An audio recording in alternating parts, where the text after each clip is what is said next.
Hello everyone, welcome to lucid study. आज के इस वीडियो में हम एंशिएंट इंडियन हिस्ट्री की गुप्ता डायनेस्टी के बारे में डिटेल में कवर करेंगे। So without further ado let's start. Gupta dynasty के शासनकाल को अक्सर golden age of ancient India भी कहा जाता है, क्योंकि गुप्ता डायनेस्टी की पॉलिटी मतलब राजनीति बहुत सफल थी। उनका administration that is governing system बहुत अच्छा था।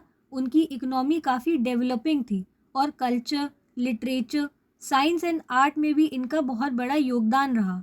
इन्होंने लगभग 320 कॉमन एरा से 550 कॉमन एरा तक शासन किया। गुप्ता डायनेस्टी प्राइमरली इंडिया के नॉर्दर्न पार्ट में रूल करती थी। इनकी शुरुआती कैपिटल पाटलिपुत्र थी, जो कि आज मॉडर्न डे पटना है। ग्रेजुअली इनका दबदबा यानी इन्फ्लुएंस पूरे गैंजेटिक प्लेन वाले इलाके में फैल गया और इन्होंने सेंट्रल एंड वेस्टर्न इंडिया तक एक्सटेंड किया। इनके रेल्म यानी साम्राज्य में मगध, उज्जैन जैसे रीजन थे। यहाँ तक गुजरात के कुछ भाग पर भी इनका रूल था। गुप्ता डायनेस्टी शुरुआत में ज़्यादा पावरफुल नहीं थी। इसके अर्लीस्ट किंग श्री गुप्ता इसके फाउंडर थे। ये केवल एक लोकल रूलर थे और इनके बेटे घटोत्कच ने इनकी विरासत यानी लेगेसी को आगे बढ़ाया। फिर आते हैं Chandragupta one, a man who changed everything, जिन्हें रियल फाउंडर माना जाता है गुप्ता डायनेस्टी का, क्योंकि इनके रूलिंग पीरियड में ही डायनेस्टी का एक्सपेंशन हुआ। अब सोर्सेज ऑफ इंफॉर्मेशन की बात करें कि हमें इस प्राचीन डायनेस्टी के होने की इंफॉर्मेशन कहाँ से मिलती है, तो हमें गुप्ता डायनेस्टी के बारे में इंस्क्रिप्शन से पता चलता है, जैसे कि इलाहाबाद प्रशस्ति, मेहरौली आयरन पिलर इंस्क्रिप्शन। फिर इनके रूलिंग पीरियड्स के कॉइन भी मिले, जो कि गोल्ड कॉइन्स थे। इन्हें दिनानार्स कहते थे और इसमें किंग्स की इमेजेस छपी होती थी। कालिदास के काम में और फॉरेन ट्रैवलर फाहियन के अकाउंट्स यानी राइटिंग से भी हमें गुप्ता डायनेस्टी के बारे में इंफॉर्मेशन मिलती है। देन गुप्ताज ने temples, stupas and Ajanta paintings बनवाई, जो उनके होने का आर्कियोलॉजिकल सोर्स है। अब सारे तो नहीं, पर एग्जाम पर्सपेक्टिव से कुछ गुप्ता रूलर्स इंपॉर्टेंट है and you should know at least this much about it. तो इसके फाउंडर रहे हैं श्री गुप्ता। इनका शासनकाल था 240 से 280 कॉमन एरा और इनको महाराज का टाइटल प्राप्त था। देन श्री गुप्ता के बेटे थे घटोत्कच, जिनका रूलिंग पीरियड 280 से 319 कॉमन एरा था। इनको भी महाराज का टाइटल मिला और ये चंद्रगुप्त वन के पिता थे। फिर third in line Gupta ruler थे चंद्रगुप्त वन।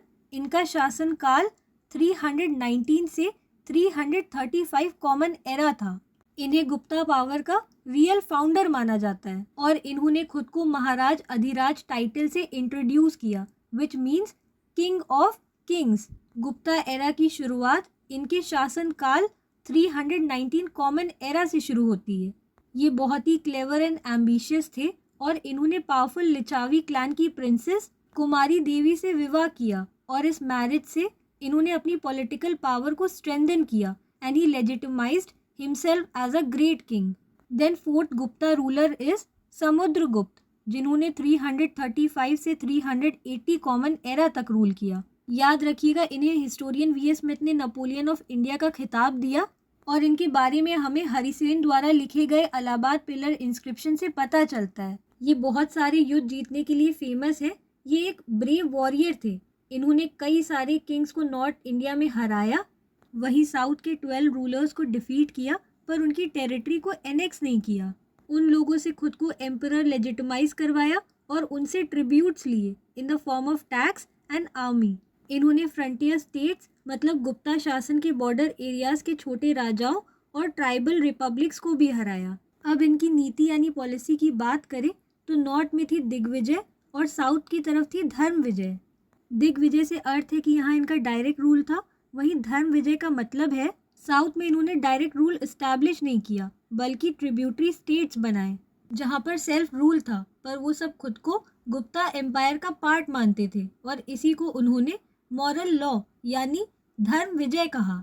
समुद्रगुप्त आर्ट को पैट्रनाइज करते थे, बढ़ावा देते थे। इन्होंने ऐसे गोल्ड कॉइन्स इशू करवाए जिसमें वो खुद वीणा बजाते दिखते हैं और इससे ये स्टैब्लिश होता है कि उन्हें म्यूजिक का भी शौक था। Then fifth ruler is Chandragupta two, also known as Vikramaditya. इन्होंने 380 कॉमन एरा से 415 कॉमन एरा तक रूल किया। इन्होंने शाकास को डिफीट करके अपने एम्पायर को उज्जैन एंड गुजरात तक बढ़ाया और अपने लिए विक्रम आदित्य का टाइटल अडॉप्ट किया।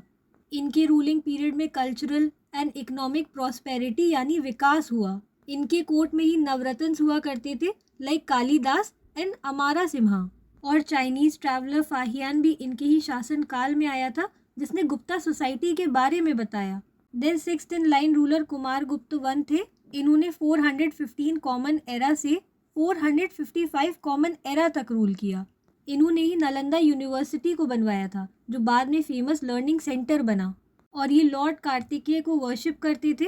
और इनके ही रूलिंग पीरियड में new enemies like Pushyamitra and Hund's ने अटैक करना भी शुरू किया। 7th and last strong ruler was Skandagupta. इनका शासन काल 455 कॉमन एरा से 467 कॉमन एरा तक रहा। इन्होंने बहुत बहादुरी से हुन्स को डिफीट किया, पर वॉर ने इनके एम्पायर की वेल्थ को ड्रेन कर दिया। अब इनका पतन ऐसे हुआ कि इनके बाद गुप्ता डायनेस्टी को वीक रूलर्स रूल करते रहे, पर इन पर इन्वेजन्स मतलब अटैक होते ही रहे। ट्रेड एंड इकोनॉमी डिक्लाइन कर गई और मिड 6th सेंचुरी तक like around 550 common era Gupta empire बिखर गया। अब ये शासन एडमिनिस्ट्रेशन कैसे करते थे, लॉ एंड ऑर्डर इतने बड़े राज्य में कैसे मेंटेन करते थे? तो इनके रूल में मोनार्की थी, जहाँ king central and supreme authority था, जिसे महाराज अधिराज और परमेश्वर जैसे टाइटल्स दिए जाते थे। मोनार्क यानी किंग को असिस्ट करने के लिए काउंसिल ऑफ मिनिस्टर्स होती थी और हर मिनिस्टर के पास अपना एक पर्टिकुलर डिपार्टमेंट होता था, जिसमें वो किंग के लिए काम करते थे, like tax, law, agriculture, land record department etcetera. फिर राज्य एम्पायर जो था वो 3 भाग में बटा था। सबसे पहले लेवल पर एम्पायर प्रोविंसेस यानी स्टेट्स में बटा था, जिसे भुक्ति कहते थे, और हर भुक्ति को एक उपारिक हेड करता था। मॉडर्न एग्जाम्पल अगर ले तो इंडिया एक कंट्री है और इसके कई सारे स्टेट्स हैं लाइक यूपी, बिहार, केरल, और हर स्टेट को सीएम हेड करता है, वही इंडिया को पीएम हेड करते हैं। देन हर भुक्ति के अंदर कई सारे डिस्ट्रिक्ट्स होते थे और डिस्ट्रिक्ट लेवल पर भुक्ति के अंदर विषयपति हेड करते थे। विषयपति की जो पोस्ट थी उस समय वो आज के टाइम की एक तरीके से डिस्ट्रिक्ट मैजिस्ट्रेट की पोस्ट थी। और डिस्ट्रिक्ट को गुप्ता डायनेस्टी के समय में विषय कहते थे। वहीं हर विषय यानी डिस्ट्रिक्ट भी कई सारे गांव को मिलाकर बनता था और हर गांव को ग्राम कहते थे और इसे ग्रामिक हेड करता था। वहीं गुप्ता वंश ब्राह्मण्स एंड टेम्पल्स को जमीनें गिफ्ट करते थे। नाउ कैसी अर्थव्यवस्था थी, इकोनॉमी थी गुप्ता डायनेस्टी की? तो इनकी इकोनॉमी एग्रेरियन इकोनॉमी थी, जो कि फ्लरिश कर रही थी, तरक्की पर थी, मतलब खेती इनका मेन ऑक्यूपेशन था। और क्योंकि रोमन एम्पायर गुप्तास का कंटेम्पररी था, तो इनके रोमन एम्पायर के साथ व्यापार ट्रेड के सबूत भी मिलते हैं, जैसे कि गोल्ड कॉइन्स ऑफ गुप्ता जो रोमन एम्पायर में मिले। और Gupta dynasty gold coin, silver and copper coins का भी यूज़ करते थे for the purpose of purchasing and trade.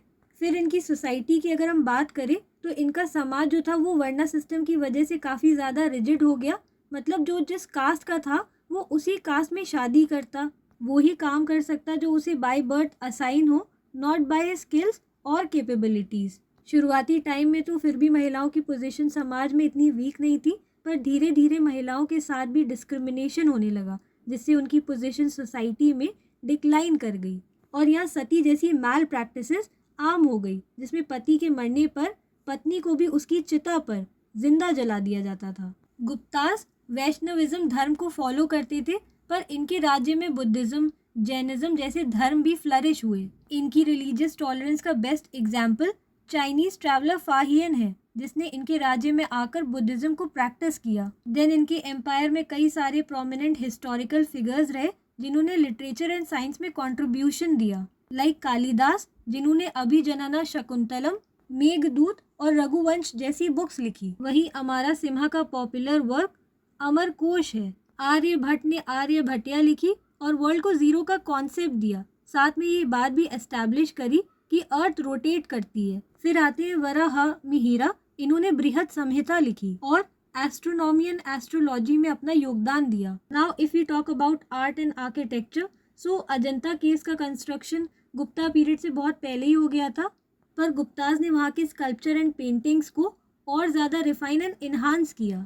Deogarh में इन्होंने वैष्णव टेम्पल बनवाया जिसे दशवतर मंदिर कहते हैं। मेहरौली में प्रेजेंट इनका बनवाया iron pillar rust free metallurgical Marvel है, मतलब इस पिलर के लोहे पर जंग नहीं लगता। और इन्होंने ही नागरी स्क्रिप्ट को डेवलप किया। नागरी स्क्रिप्ट एक प्राचीन लिपि यानी बोली है जो ब्राह्मी स्क्रिप्ट से निकली है और इसे मॉडर्न देवनागरी स्क्रिप्ट का पूर्ववर्ती प्रीकर्सर माना जाता है। इसका यूज एंशिएंट इंडिया में संस्कृत लिखने में किया जाता था और बाद में ये कई इंडियन लैंग्वेजेस के लिए आधार बनी, इंक्लूडिंग हिंदी। गुप्ता पीरियड को गोल्डन एज ऑफ इंडिया माना जाता है क्योंकि इस काल में science, mathematics, art and literature में कंट्रीब्यूट करने वाले फिगर्स थे और गुप्ता डायनेस्टी ने भारतीय सभ्यता की नींव रखी।